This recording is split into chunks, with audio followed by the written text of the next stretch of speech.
Hello and welcome to Lynchburg Live. I'm your host, Linda Smith. In May of 2008, my brother received a heart transplant. He waited in the hospital for a heart to become available from February until May.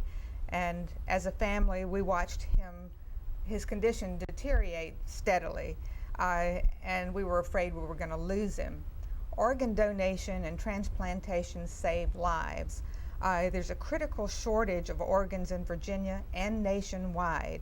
3 Virginians die each week waiting for a life-saving organ transplant that doesn't come in time. My brother is doing remarkably well and was extremely lucky to receive a donor heart in time to save his life.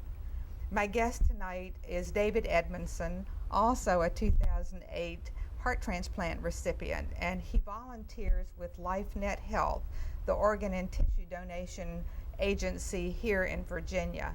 I'm so pleased to have you as my guest tonight, David. Thank you very much. As we get started, can you just tell our audience why you needed a heart? Yes, for me it was relatively fast. In May of '06, I started getting tired. I ended up in the ER needing a pacemaker to keep my heart in rhythm. And I woke up from that surgery feeling incredible, and that lasted for about 2 months until August of '06 when I went into heart failure. And they put me on medicine to make my heart stronger, but by March of '07 I was told, you need a transplant. And so I spent 2 months going through tests, and in May was told, okay, you're eligible to be put on the list, we'll present you to the board. And I said, well, let's say they say no and don't put me on this list, what can I expect? He says, well, out of transplant, you have 3 to 5 years left. And at that point, I was 36 years old. I spent a month waiting, and then May 31st, 2007, I got put on the list, and then June 21st, 2008, I got a phone call that changed my life. So my next question was going to be how long did you have to wait for a heart? A little over a year. And what was it like? I know what it was like for my brother to be waiting for a heart, but what was it like for you, if you can share that? For me, for one thing, I had to move in with my parents, which for some people is not a big deal, but I hadn't lived with them for 15 years. I've got 4 younger brothers. They'd gotten us all out of the house. They didn't want us coming back, but they made a place for me, and it was good because going to the grocery store was me in a wheelchair and them pushing me around. My biggest frustration was losing the ability to do things physically, getting tired so fast. And I found out after my transplant when my mother was asked what was the hardest thing for her, and going through it, you go through it day by day. Right. But her response brought tears to my eyes. She said it was hard to watch him lose a little bit more every day, and that's exactly what it felt like. Right. I imagine you were very positive. Though, I mean, I think you have to be positive when you're faced with something like that. Most of the time, I'll give you that. I learned something in college. I learned to ask the question, what now, instead of why. Right. And there are so many times when you can sit there and say, okay, why am I going through this? Instead, I said, okay, what now? I'm going through it for a reason. I just got to figure out what I'm supposed to do with it. And for 2 years, while getting sick and then being put on the list for every year, I asked that question. And I got my answer the first time I shared my story post-transplant, when I shared it and a lady stood up and said, because of what you said, I'm going to sign up to be a donor. Right then and there was my answer to what now. That's what got me through it. That's great. I mean, that's a great story. How long were you actually in the hospital waiting? Actually, I was one of the lucky ones. I was what's considered status 2.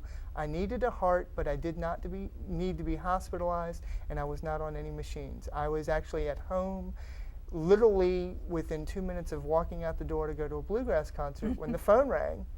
And it was Beth from Transplant, and she said, how fast can you get to Charlottesville? I said, hour and a half. She says, well, come on, we've got a heart for you. You need to be on the road in 10 minutes. That's wonderful. That's simple. That's wonderful. So. Now you volunteer with LifeNet Health. I do. Could you sort of tell us what that is and what you do as a volunteer? Okay, LifeNet Health is the OPO, or Organ Procurement Organization, for most of the state of Virginia, and they coordinate the recovery and placement of organs in Virginia, and then they teach the public about donation, and that's their community service, part of their nonprofit, and that's what I do. I tell them, you call, I haul, that's all. I go wherever they ask me to. I go to churches, I go to high schools with their decision donation program. We go to festivals and booths.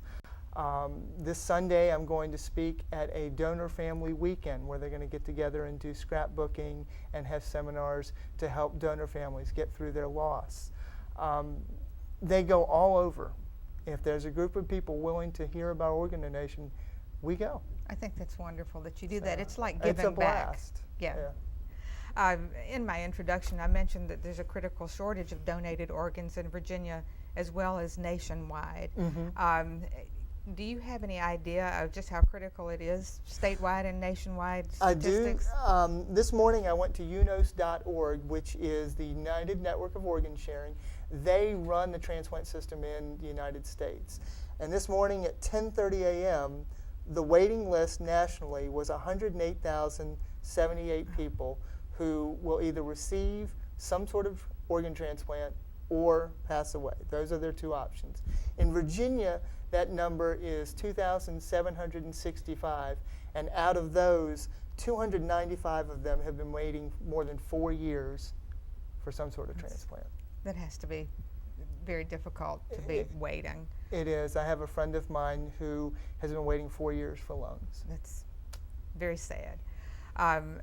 Approximately how many people would you estimate die each day in the United States waiting for organs that they just don't get? 18. And 18 doesn't sound like a lot of people, but when you think of by the end of the week, that's over 100 people. Mm-hmm. Look how many people it is in a month. That's right. I mean, it's just astronomical, and these people could be saved. Now, one of the websites that you have is SaveSevenLives.org. Yes. And can you tell us what the Save 7 Lives means? I can. There are 7 organs that can be transplanted. You have 2 kidneys, 1 liver, 1 heart, 1 set of lungs, 1 pancreas, and small intestine. And you can actually save 8 lives because the lungs, although a set, they can be donated individually. So it's SaveSevenLives.org, but you actually have the opportunity to save 8. I think that's incredible. People just are not aware that that's right. Can happen. They don't know it. And one of the things that my brother said was that he had to come to terms with the fact that someone had to die in Mm-hmm. order for him to live. And he said after he got his heart that he realized that he had nothing to do with his death, and that this was a person who wanted to make a donation, and so he looked at it as a gift. And that's what you have to do. It's hard sometimes.